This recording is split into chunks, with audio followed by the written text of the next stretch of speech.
আসসালামু আলাইকুম।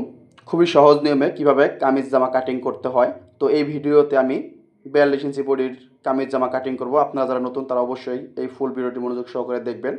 তো আমি এই কামিজটি কাটিং করব 3 পিসের জামা দিয়ে। দেখেন, প্রথমে আমি এখানে দাগ দেওয়া আছে, র‍্যাক দেওয়া আছে, র‍্যাকে বরাবর আমরা প্রথমে সোজা করে কেটে নিব। এখানে মার্ক দেখা যাচ্ছে, সাদা সুতোর মার্ক। তো এভাবে কাপড়টাকে আলাদা করে নিতে হবে। আমি বডির পার্ট আলাদা করে নিয়েছি এবং এখন আমি সামনের পার্টটা এভাবে আলাদা করে নিতেছি। এভাবে ভাগ করে নেওয়া লাগবে, যেহেতু এটা 3 পিসের কাপড়। তো তারপরে এখানে হাতার কাপড়ে দেখেন মাছ সেন্টার বরাবর দাগ দেওয়া আছে, চিহ্ন বরাবর আমরা কাটিং করে নিতেছি। এভাবে আলাদা করার পরে এখন আমরা যেভাবে জামাটা কাটিং করব, খুবই সহজেই আপনারা 42 ইঞ্চি বডির জামা কাটিং করতে পারবেন। এতে কোনো ভুল হবে না, কোনো সমস্যা হবে না। এখানে দেখেন মাছ বরাবর আমরা এক পার্ট সমান ভাঁজ করে নিব। এভাবে মাছ সেন্টারে ধরে সমান ভাঁজ করে নিতে হবে। সমানভাবে ভাঁজ করে নেওয়ার পরে এটাকে ইস্ত্রি দিয়ে সোজা করে নিতে হবে। তারপরে আমরা যে দ্বিতীয় যে পার্টটা আছে ওই পার্টটাকেও এই পার্টের উপরে আমরা সমান করে বিছিয়ে নিব। খেয়াল করে দেখেন। তো এই ভিডিওটি দেখলে আপনাদের এই কামিজ জামা কাটিং করতে কোনো সমস্যা হবে না এবং হাতার মাপটাও অ্যাকুরেট থাকবে। 42 ইঞ্চি বডির জন্য কতটুকু আর্মহোল নামাতে হয় এবং হাতার মরা কতটুকু নিতে হয়, তো এই ফুল ভিডিওটিতে আপনারা দেখবেন। যদিও ভিডিওটি লম্বা হবে, মনোযোগ সহকারে দেখলে আপনাদের কোনো সমস্যা হবে না। তো প্রথমে আমরা কামিজের নিচের অংশে দাগ দিয়ে দিতেছি। দাগ দেওয়ার পরে সেলাইয়ের জন্য আমরা 1.5 ইঞ্চি পরিমাণ বাড়তি কাপড়ে দাগ দিয়ে নিব। দেখেন, এখানে আমি 1.5 ইঞ্চি পরিমাণ কাপড় নিয়েছি। এটা আমাদের নিচের সেলাইয়ের অ্যালাউন্স। এখন আমরা এখানে সেলাইয়ের অ্যালাউন্স বাদ দিয়ে কামিজটির লম্বা হচ্ছে 44 সাথে আমি আরও আধা ইঞ্চি পরিমাণ কাপড় বাড়তি নেব শোল্ডার জয়েনের জন্য। খেয়াল করে দেখেন, আমি 44.5 ইঞ্চিতে দাগ দিতেছি। এখন আমরা কিভাবে 42 ইঞ্চি বডির জন্য আমি 6.5 ইঞ্চি নিচে আরেকটা দাগ দিয়ে নিলাম। এখন আমি দাগ দুটো টেনে নিব।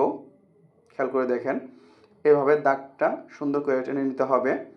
নেওয়ার পরে এখন আমি 42 ইঞ্চি বডির জন্য গলার মাপটা নিব 3.25 ইঞ্চি, 3-এর থেকে 2 সুতা কম। এভাবে সোজা করে দাগ দিবেন এবং পুটের জন্য নিব আমি 4 ইঞ্চি। এখন আমরা এই দাগটিকে এই আর্মহোলে যে দাগটা দিয়েছি বডির দাগ, এটার সাথে উপর থেকে সোজা করে দাগটা টেনে দিতে হবে। দেওয়ার পরে এখন 42 ইঞ্চির বডির 4 ভাগের 1 ভাগ হয়ে 10.5। তো এভাবে আপনারা 10.5 নেবেন। 10.5 নেওয়ার পরে এখন আমাদের যে কাজটা, এখানে দেখেন আর্মহোলের থেকে এভাবে উপরের দিকে 1.5 ইঞ্চি উপরে একটা দাগ দিব। দাগ দেওয়ার পরে এভাবে আমরা কানি করে একটা দাগ দিয়ে নিব। নেওয়ার পরে এখান থেকে আমরা এভাবে শেপটা বডির সাথে দিয়ে দিতে হবে। বডির সাথে এভাবে আপনারা রাউন্ড করে দাগ দিয়ে দিবেন। তো এখানে 42 ইঞ্চি বডির জন্য আমি জাস্ট 6.5 ইঞ্চি আর্মহোল নামিয়ে নিয়েছি। এখন আমরা হিপের কোমরের জন্য নিব 13.5 ইঞ্চি নিচে একটা দাগ দিব, এটা কোমরের দাগ। এবং হিপের জন্য আমি দাগ দিব 20 ইঞ্চি নিচে। দেওয়ার পরে আমরা দাগ দুটো সোজা করে টেনে নিব। এভাবে সোজা করে দাগ দিয়ে দিতে হবে। এখন আমাদের কাজ হলো কোমরের মাপটা দেওয়া। কোমর হচ্ছে 38 ইঞ্চি, 4 ভাগের 1 ভাগ 9.5 এবং হিপ হচ্ছে 44, 4 ভাগের 1 ভাগ 11 ইঞ্চি। এভাবে দাগটা দিয়ে দিব। দেওয়ার পরে এখন আমরা বডির থেকে এভাবে কোমরের সাথে শেপ কাট দিয়ে দাগটা মিলিয়ে দিব। খেয়াল করে দেখেন, এভাবে উল্টো করে শেপ কাট ধরে নিতে হবে। নেওয়ার পরে এভাবে নিচের দিকে দাগটা মিলিয়ে দিতে হবে। দেওয়ার পরে এখন আমাদের যে কাজটা আছে, আমরা সেলাইয়ের জন্য এখনই আমি 1.5 ইঞ্চি পরিমাণ কাপড় এভাবে বাড়তি করে দাগ দিয়ে দিতেছি। এটা সেলাইয়ের অ্যালাউন্স। তো আপনারা এভাবে সেলাইয়ের অ্যালাউন্স অবশ্যই বাড়তি নিতে হবে, লুজ টাইট হয়ে ঠিক করা যায় যাহাতে। তো এখন আমাদের নিচের যে রাউন্ডটা, নিচের রাউন্ডটা হচ্ছে আপনার 28 ইঞ্চি। 28-এর 2 ভাগের 1 ভাগ 14 ইঞ্চিতে একটা মার্ক দিতে হবে। এখন হিপ থেকে নিচ বরাবর এভাবে শেপ কাট উল্টো করে ধরে নিচ বরাবর এক সুন্দর করে মার্ক দিতে হবে।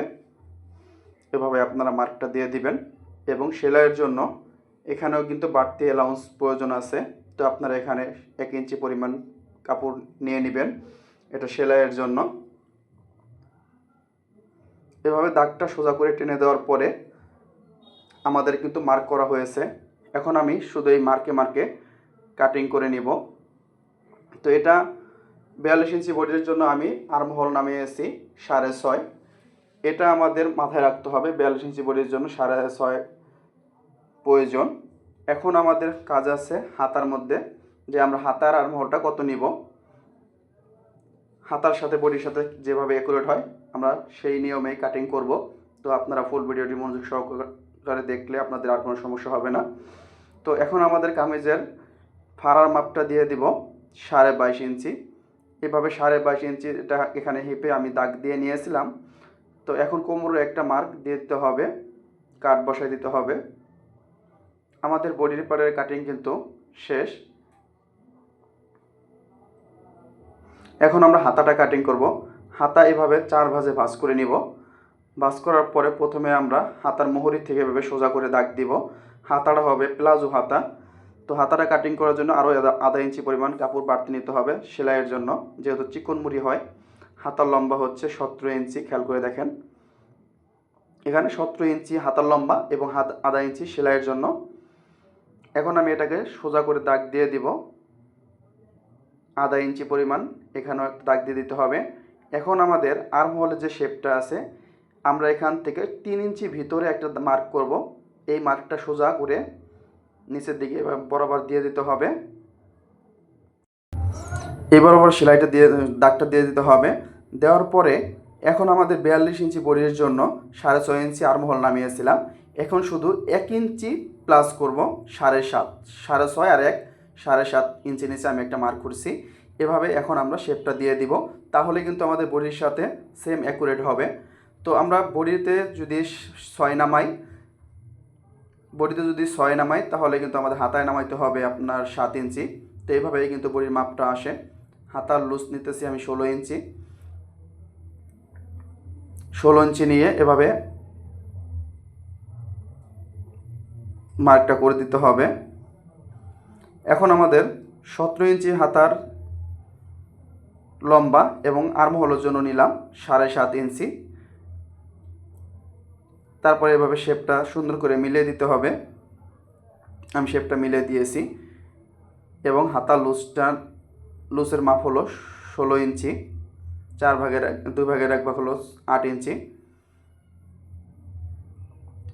এখন আমি 17 ইঞ্চি হাতার মাঝ বরাবর আরেকটা মার্ক করব, যেহেতু এটা প্লাজো হাতার শেপ আছে। তো মাঝ বরাবর একটা মার্ক দিয়ে দিতে হবে। দেওয়ার পরে এখন আমি হাতার মাঝে লুজ রাখবো হলো 13 ইঞ্চি 6.5। তো এভাবে 6.5 ইঞ্চিতে একটা মার্ক দেবো, এটা হলো আমাদের শেপের জন্য। এখন আমরা প্লাজো হাতার যে শেপটা দেওয়া হয় এভাবে প্লাজো হাতার শেপটা দিয়ে দিবেন আপনারা। তো এইভাবে উল্টো করে শেপ কাট ধরে দিতে হবে, না হলে কিন্তু প্লাজো হাতা অ্যাকুরেট হবে না। তারপর এভাবে আমরা রাউন্ডটা শেপটা দিয়ে দিব। এভাবেই কিন্তু আমরা এভাবে একটি কামিজ জামা কাটিং করতে পারবো, কোনো সমস্যা হবে না। তো আপনারা যারা নতুন তারা অবশ্যই আমাদের ভিডিওটিতে লাইক কমেন্ট শেয়ার করবেন, সাবস্ক্রাইব করে রাখবেন। আপনারা কোন ধরনের ভিডিও পছন্দ করেন অবশ্যই আমাদেরকে জানাবেন।